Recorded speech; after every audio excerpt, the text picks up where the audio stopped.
Hello everyone. So it's probably clear by now that I'm kind of fascinated by this person, Gina Maria. I mean, it's kind of hard not to be fascinated by someone who sees UFOs and spirits and pretty much everything she ever looks at. But what we're going to look at today surprised even me, despite how accustomed I am to her kind of thinking from watching so many of her videos. We're going to look at a couple videos, maybe 3 videos, we'll see how it goes, all of which demonstrate the interesting ways she has of consuming fictional media. Most of us would look at something like The Lord of the Rings and think, here's a totally fictional novel based somewhat on various mythologies and bits of history, but Gina's not most of us. So this video is called, What Was Pangaea? Pangaea was a supercontinent that existed during the late Paleozoic and early Mesozoic. Alright, I'll spare you her reading. The point is she starts off by reading about what Pangaea was. And she's got, well, an interesting take on it, if nothing else. Hello, you all. I don't know how I got on this Pangaea. Yeah, it's a tough place to reach. Not as hard as Antarctica, but... But I have found something interesting. Hello. Hi. Hello, everyone. Thank you for joining me. Hello. Hi. This is interesting, and it's about the supercontinent. Is it really, though? It really is. Oh, good. It's about that. It's about J.R. Tolkien's Ah, yes, J.R.R. Tolkien's lesser-known stoner brother, J.R. Tolkien's. Middle Earth. Yeah. Yep. Hello. Thank you. Hello. Hello. You're welcome. Hello. Hello. Hello. I didn't see the sky last night. Our sky has been overcast. When I say overcast, it's covered in white. It's covered in white right now. Oh no, Gina, do you know what this means? They realized the chemtrails weren't working and covered the whole sky with them. We're supposed to get rain showers today.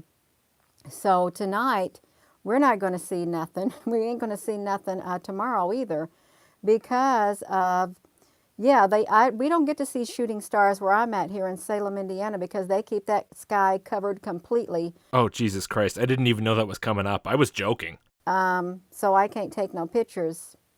So I don't get to see them at all. I don't. So is it just a coincidence that you can't take pictures because they made the sky overcast, or did they make the sky overcast so you couldn't take pictures? Judging by stuff you said in videos I've made about you in the past, it's at least 50-50 that it's specifically done for you. Good evening. Good evening.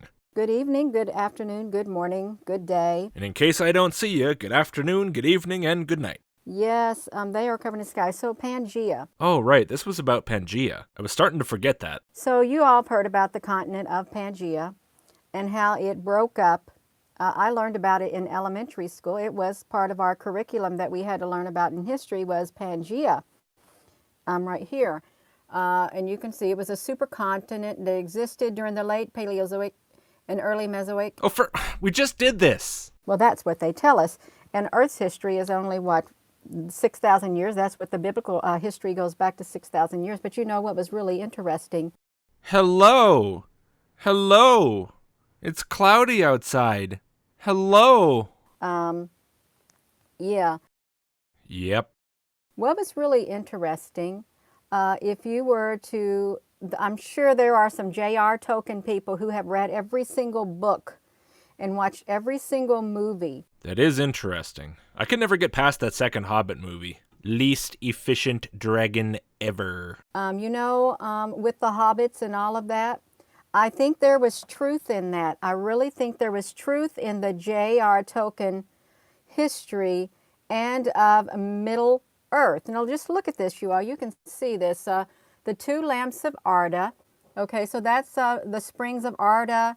Years of the trees, but what got me is, look at this, Middle Earth right here. I'm going somewhere with this, okay? I really hope so, because if we just keep doing this shit the whole video, it's going to be terrible. I'm going somewhere with this because I'm seeing some similarities in between with this J.R. Tolkien book, even though they say it is purely sci-fi. No, I don't think it's truly sci-fi. No, I don't think it is truly sci-fi. Oh, guess we're on the same page then. Why am I making this video then? I think there is truth into what was said. So you have this Middle Earth, and you know what happened. There were like big giant trees and stuff. That about sums it up, yep. You know, they say that there is fossilized giant trees in America. In case you don't know what that means, I bet you anything she's talking about this video, which this is a mirror of it, but the original one had, I don't know, when I watched it, 1 million and something views. It probably got a lot more than that, but the channel that hosted it is terminated for violating YouTube's policy on hate speech, which I personally don't put a lot of stock in. I mean, the last video I published was demonetized for hate speech, and that was confirmed by human review, and I think any honest human who actually watches it would conclude that's not true. Anyway, this is a video I've had sent to me a few times that I've skimmed through but never actually watched the whole thing, and I've just never got around to actually responding to it. But basically the idea is there's structures like this one, the Devil's Tower, that are made of rock, but hey, maybe it looks kinda like a tree, kinda. And therefore it is a tree. And the real ancient trees were these giant things, not these puny little things that we have now. You know, just a lot of looking at pictures and making up stories that sound good. At least that's what it seems like from what I have seen. There might be more to the video than that, but I haven't seen it personally. Anyway, apparently Gina buys into it. I know, it's absolutely shocking. It came totally out of the blue. Great big fossilized trees because the trees were giant.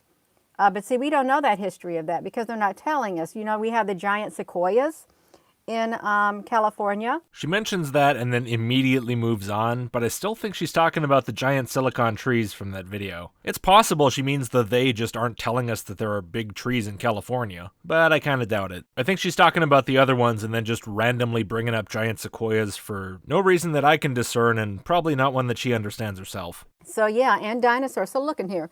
So this is me. Oh, hello. So it says there were two trees in this place called Amman.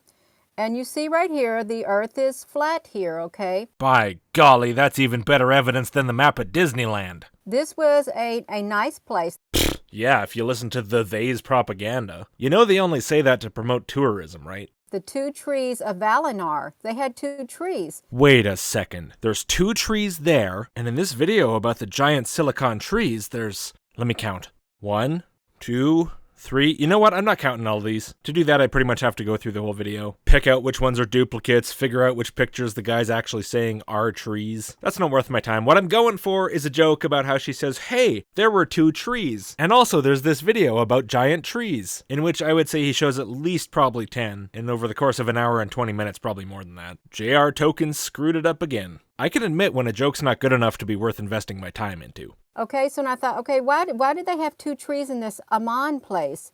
Why did they have two trees? Somebody planted 2 acorns? But they specifically had two trees in there, and then I'm thinking, okay. Okay, what about these 2 trees? Let's take a look at the Lord of the Rings fandom wiki, see what we can find out. Creation and destruction. The first sources of light for all of Arda were 2 enormous lamps. Iluin, the silver one to the north, and Ormul, the golden one to the south. These were cast down and destroyed by Melkor. Afterwards, the Valar went to Valinor, and Yavanna sang into existence the 2 trees, silver Telperion and golden Laurelin. Telperion was considered male and Laurelin female. The trees set on the hill Ezelohar, located outside Valimar. Each tree was a source of light, Telperion's silver and Laurelin's gold. 1 day lasted 12 hours. Each tree in turn would give off light for 7 hours, waxing to full brightness and then slowly waning again, so that at 1 hour each of dawn and dusk, soft gold and silver light would be given off together. And then they destroyed the trees. Again, Yavanna sang and Nienna wept, but they succeeded only in reviving Telperion's last flower to become the moon and Laurelin's last fruit to become the sun. Yeah, so there you go. Ultimately, it's a creation myth for the moon and the sun.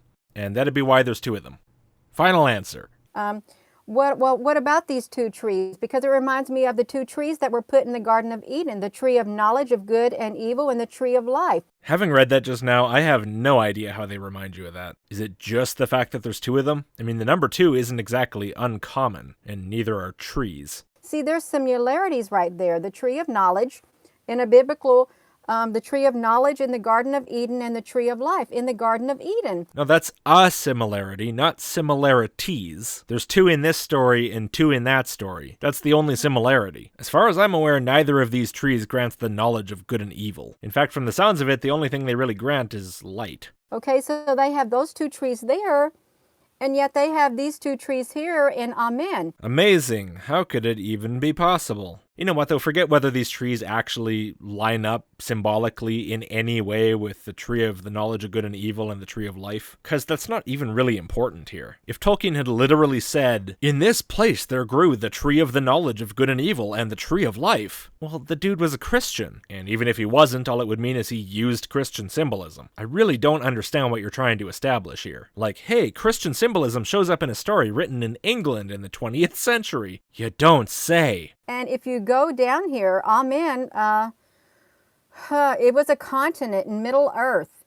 So you can see the breakdown, and they say it's kind of make-believe. They say it's kind of make-believe, but I don't know about this. I know, right? Think about all the other things they have told us are make-believe. Chemtrails, bird UFOs, out-of-focus star UFOs, Houston, Texas UFOs. After they lied about all that, why should I believe them about the Lord of the Rings being fiction? Teach me, Sensei Tokens! So they had some ages. They had the first age, and here's the continents right here. Here's Aman and stuff like that. Then you go on, and then you have a second age. Hello, everyone. Oh, hello. But this gets interesting, okay? Look at this. That's you. Hello. So there was a war. Something happened like that, okay? There was a war. Look at this. Still you. Oh. The moon and the sun orbited, let me use this right here. The moon and the sun orbited the world. You have the moon here, the sun here. Okay, so this is after the trees already had been destroyed. It was a flat world during the second age. And then the changing of the world and the downfall of Nuramar. So the world turns round in the third age. And is any of this in the Bible? The tree of life and the tree of knowledge of good and evil turning into the sun and the moon? The earth changing from flat to spherical? No, of course it's not. But still, look at all the similarities. But it was something interesting. It said, the world changed into a sphere and the continent of Aman was removed. Let me guess, your idea is that somehow parallels with the Garden of Eden? I skimmed the Wikipedia page and it seems like a stretch. In fact, if anything, it seems more like heaven, and whatever interaction humans have had with it seems closer to something like the Tower of Babel. You know, trying to reach it, but then getting shut down hard. Even that's a pretty tenuous connection, though. But like I said, it really doesn't matter. I mean, sure, whatever. It represents the Garden of Eden, sure, fine. That can be your interpretation. It's not like Tolkien is around for us to ask him. But either way, that doesn't mean the Lord of the Rings is true. It means it has some degree of mythological influence. And yeah, unlike you, I think those myths are false, but even if they weren't, that still doesn't make Lord of the Rings true. At best, it's symbolic. Although a sailing route from Middle Earth to Aman, the continent of Aman was removed. And it was no longer included. Look at here where it came off, right here. Yeah, you're right. I remember that story. The lost city of Atlantis. It was taken off, and see, you have this Pangaea-like continent, which is like this, but this Aman got taken off. Is this Aman where it had like the two trees? See, it had the two trees that grew in it. Right here, two trees that grew in there, and we have like the Garden of Eden. There it is. It had two trees, and they can't find the Garden of Eden, okay? Hey, Gina, I was over at somebody's house yesterday, which is a lie because everybody's locked down for COVID, but even so, I totally was, in my fictional nonfiction fantasy novel about my life. And do you know how many trees they had in their yard? 2!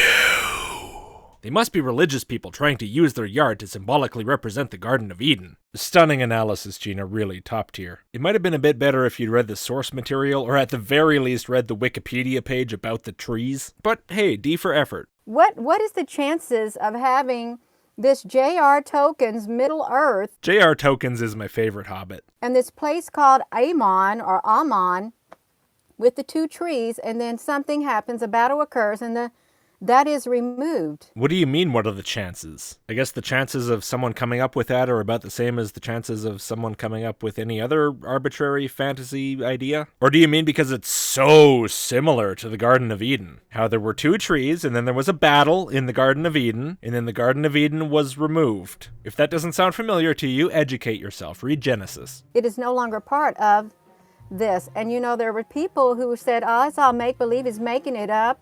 and stuff like that. That's what they said. The fact that anyone would seriously doubt if Lord of the Rings is made up is funny enough. But when you've spent time on Gina's channel, when you know the kind of things that she thinks are fictional, just basic things about the world, and then you consider the fact that one of the things she thinks isn't fictional is the Lord of the Rings, it really puts a nice big fat cherry right on top of this whole video. But I don't believe that. I really don't. I really don't believe that. I don't. Because it says, look at this.